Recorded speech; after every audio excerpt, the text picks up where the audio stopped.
ማቴዎስ ወንጌል ምዕራፍ 6 ቁጥር 5 ስትጸልዩ እንደ ግብዞች አትሁኑ ይላል። when you pray don't be like hypocrites ግብዝ አትሁኑ።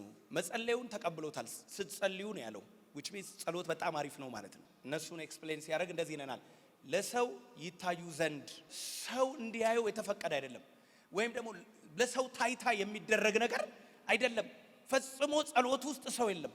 አንተ ለእግዚአብሔር የምታደርግ ከሆነ ወደ እግዚአብሔር እንጂ ወደ ሰው ፈጽሞ አይጸለይም። በምኩራብና በመንገድ ማዕዘን ቆመው መጸለይን ይወዳሉና። ሰዎች እኮ ጸሎት ይወዳሉ። መጸለይ እኮ ጊዜ ይፈልጋል፣ መሰጠት ይፈልጋል። እግዚአብሔር ካረዳ 1 ደቂቃ መጸለይ እኮ ከባድ ነው። በጣም ጥሩ ጸላዮች ናቸው፣ መጸለይ ይወዳሉ እኮ ነው የተባለው። እቺ መንገድ ዳር ብትቆም ኖሮ እቺ ምኩራብ እንደው እቺ ማዕዘን አካባቢ ቆሞ ምናምን እሷ ብትቀር ኖሮ ጸሎቱ በጣም አሪፍ ነበር። እውነት እላቸዋለሁ አለ ዋጋቸውን ተቀብለዋል ይላል። እኔ ምን እንደተሰማኝ ታውቃለህ? ለካ ጸሎት ዋጋ አለው። ጸልያ ስትነሳ ጊዜያዊ ለውጥ አታገኝበትም። አሁን ጸልይ አሁን ላይሆንልህ ይችላል፣ አይመጣም አሁን ወዲያው። እነዚህ ሰዎች ዋጋ ተቀብለዋል ሲል እኔ ደነገጥኩኝ። ለካ ዋጋ አለው። 1 ደቂቃ ተንበርከከ ስትነሳ ለካ ዋጋ አለው። አሜን።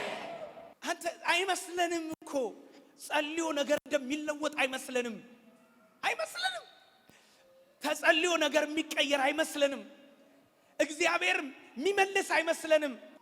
በእውነት ነው የምላችሁ በእግዚአብሔር ፊት ሱሪ ብዙ ጊዜ የሚያልቀው እዚህ አካባቢ ነበር። አዲስ ጂንስ ሱሪ እና እዚች ጋር ነበር የሚያልቀው። ብዙ ጊዜ ሱሪዬን የበላ ይመስለኝ ነበር፣ ዋጋ የሌለው ይመስለኝ ነበር። ይሄው እንደዚህ ያዘንጦ አቁሞኛል።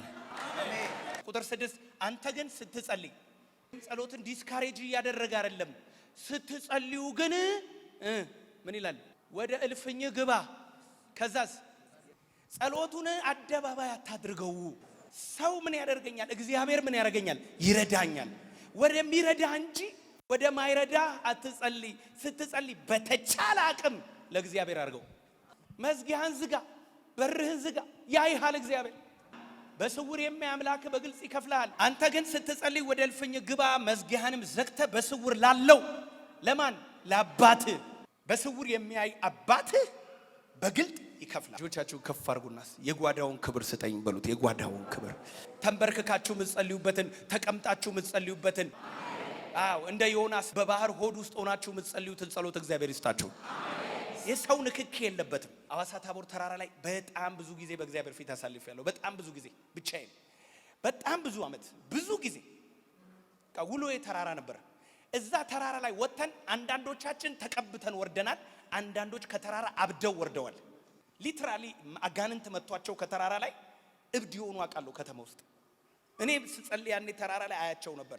የሆኑ 7 8 10 ምናምን ሆኖ የሚጸልዩ ክብ። በጤነኛ መንገድ ካልተደረገ አንዱን ሊጥለው ይችላል፣ አንዱን ሊያነሳው ይችላል። ዘሴም ጸሎት ጸልዮ አንዱ ይሰማል፣ አንዱ አይሰማም። የአንዱ ፍጻሜ ያማረ ነው፣ የአንዱ ፍጻሜ የተበላሸ ነው። ሁለቱም ግን በእግዚአብሔር ፊት ምን ብለዋል?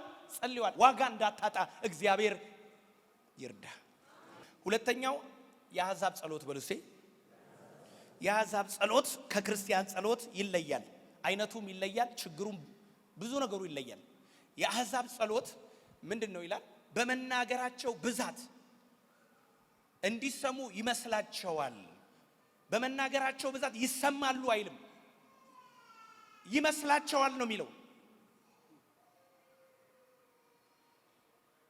የንግግር ችሎታ ይመስላቸዋል። ወይ ደግሞ በዛ አድርገ ተናገረው፣ claim it and receive it።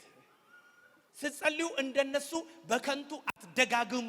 እውነቴን ነው ምላችሁ፣ ድግምት ነው። ሲደጋግም ለዛ ሰውዬ ይሳካለታል፣ ወይ ደግሞ ጸሎቱ ይሰማል ብሎ ያስባል። ወይ ደግሞ መጽሐፍ ቅዱስ እርግማኖች አሉ አይደል?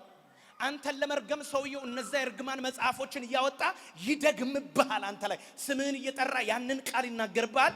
ያ ቃል ላንተ ይሆናል ነው። ስትጸልዩ እንደነሱ አትምሰሉ፣ አትደጋግሙ። ምክንያቱስ ወረድ ብላችሁ አንብቡት።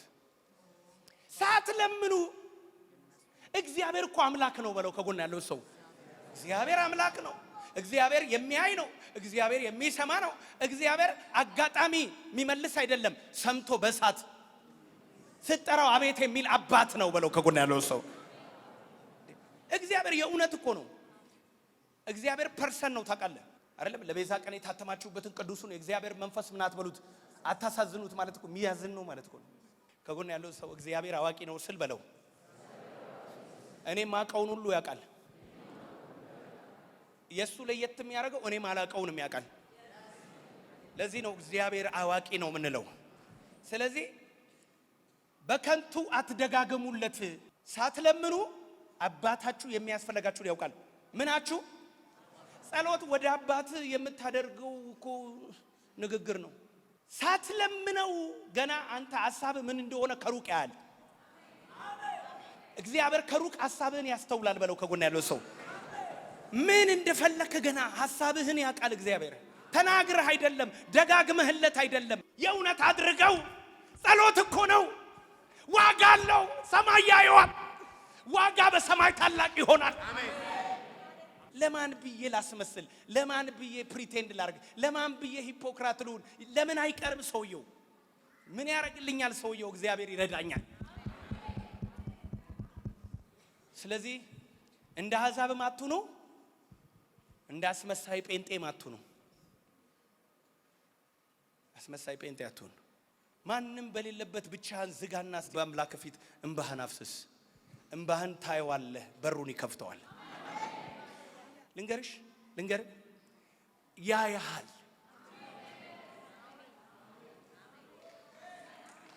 እንባህን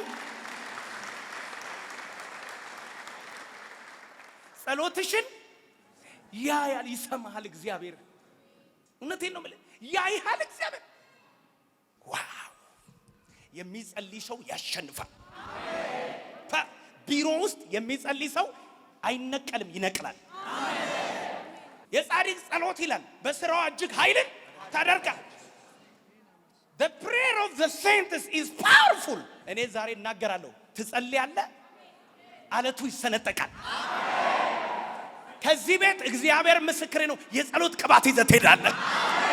እቤት ገብተህ ትነቃቃለህ፣ ትጸልያለህ፣ ታመልካለህ፣ ፊቱን ትፈልጋለህ።